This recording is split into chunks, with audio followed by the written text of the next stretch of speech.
Hello guys, good day po, maayo buntag. At ito nga guys, tutuloy natin yung ating coin hunting. At bokya tayo dun sa ating last video. So ubusin na natin tong tig-pipiso na to guys, na NGC BSP. So meron na lang tayong 200 pesos, pero may halong tig-5 piso dito na BSP sa huli. Ihuli na natin tong piso na to. At dito tayo sa tig-piso ulit na halo, BSP at NGC. So sana pala rin tayo ng hard to find dito. Kahit semi hard to find lang, masaya na tayo dyan. At syempre, para mabilis na to, atin ng gamitan ng magic to. So ayan, tignan natin. Okay, ayos yung ating magic na yun Buti na lang naturuan tayo ni Harry Potter. At napapabilis yung ating pag-aayos dito sa ating mga barya. So ayan guys, ito yung ating first batch. At umpisahan na natin to. Baka umpisahan pa ng kapitbahay to. Okay, ang ating first coin, NGC na low mint mark na 2018. Upper mint mark ang hinahanap natin dyan. At nung huling video nga natin, in-update natin yung 2019 na upper mint mark at low mint mark. So ayan, napakaganda ng kondisyon nung 2012 na yon. 2019 na upper mint mark, so common. Next coin, BSP 2010 and 2015 and 2019 common. At syempre maraming salamat sa aking mga subscriber na patuloy at walang sawang sumusuporta dito sa ating channel. Maraming salamat po sa inyong lahat, mga ma'am, mga sir, sa ating mga senior citizen, sa ating mga silent viewer, at sa mga hindi pa nating subscriber. So maraming salamat po sa inyong lahat. Okay, proceed na tayo. 2018 common, 2010 common, at may non-magnetic tayo dito, 100% to base sa kanyang kulay. And another 2013. Next coin, low mint mark na 2018. So another one. And 2019, year 2012. So napakaganda ng kondisyon ng year 2012. So tingnan nyo guys, ito yung una. May mga luster pa. Year 2012. Pero hayaan na natin dyan. At may mga nakatabi na rin tayo nyan guys na ganyan. Na ganyan din ang kondisyon. Napakaganda. So pag magko-collect kayo ng mga common guys, ganun ang kunin nyo. Almost uncirculated or uncirculated guys. Dahil pag naghanap ng common, yung mga bumubuo ng series ng BSP na piso, so ang hahanapin lang yan ay yung uncirculated condition or AU condition. So yan lang, dalawa na yan guys. Bukod dyan, wala na, ipambili nyo na lang yan dahil iyan ay common lang.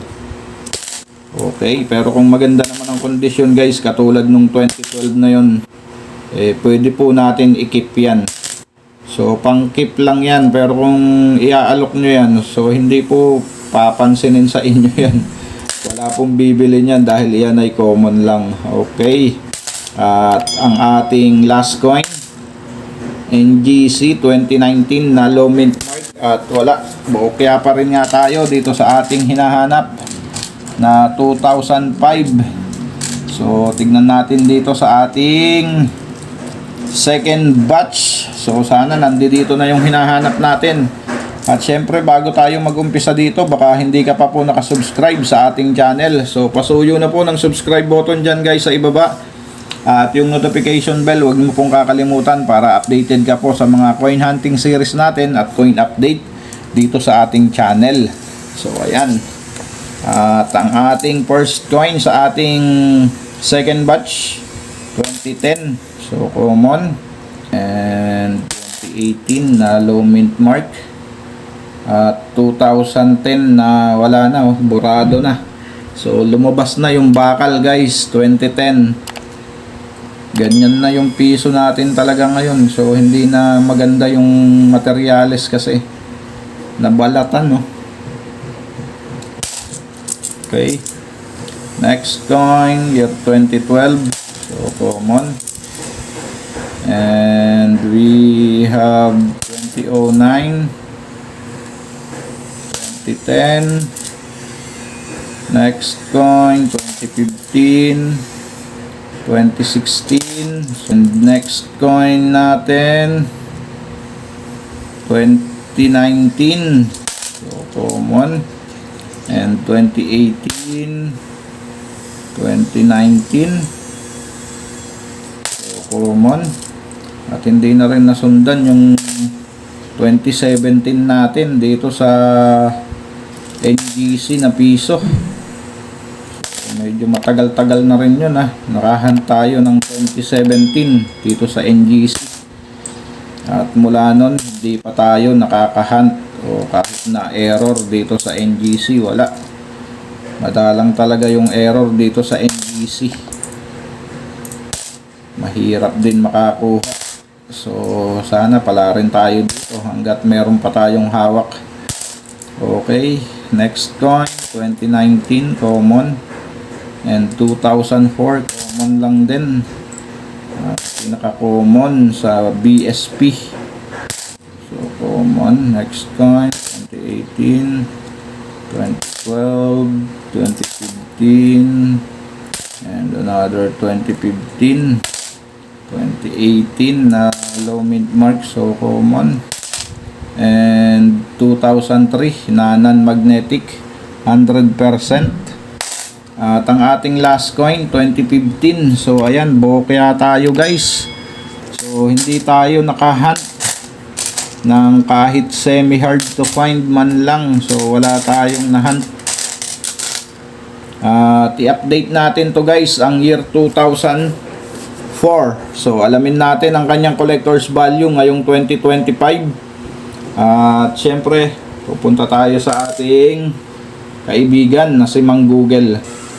So ayan guys, eto tayo sa ating kaibigan na si Mang Google at i-update natin ang 2004 kung magkano na ba ang kanyang collector's value ngayong 2025. So ayan, 2003, 2004. So ang 2004 ay may isang variation lang, reverse 1. So ayan, at ang kanyang collector's value dito sa very good condition at fine condition, 9 pesos and 30 centavos. At dito naman sa very fine, 14 pesos. Sa extra fine, 24 pesos. Sa AU condition, 29 pesos.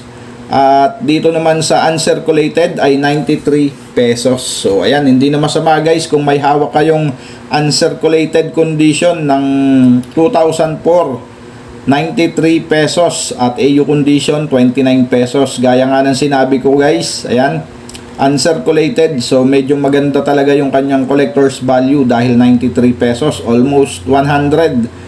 Kaya nga pag magko-collect kayo ng mga common, ang kondisyon na hanapin nyo ay AU condition or uncirculated. So ayan guys, yan lang, dalawa na yan ang itabi nyo kapag ka-common, dahil iyan lang po yung hahanapin kung sakasakali na maghanap sila ng common na wala na silang makuhang maganda-ganda ang kondisyon.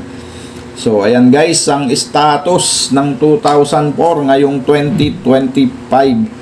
So ayan guys, maraming salamat sa mga sumama sa ating coin hunting. Keep safe always and God bless.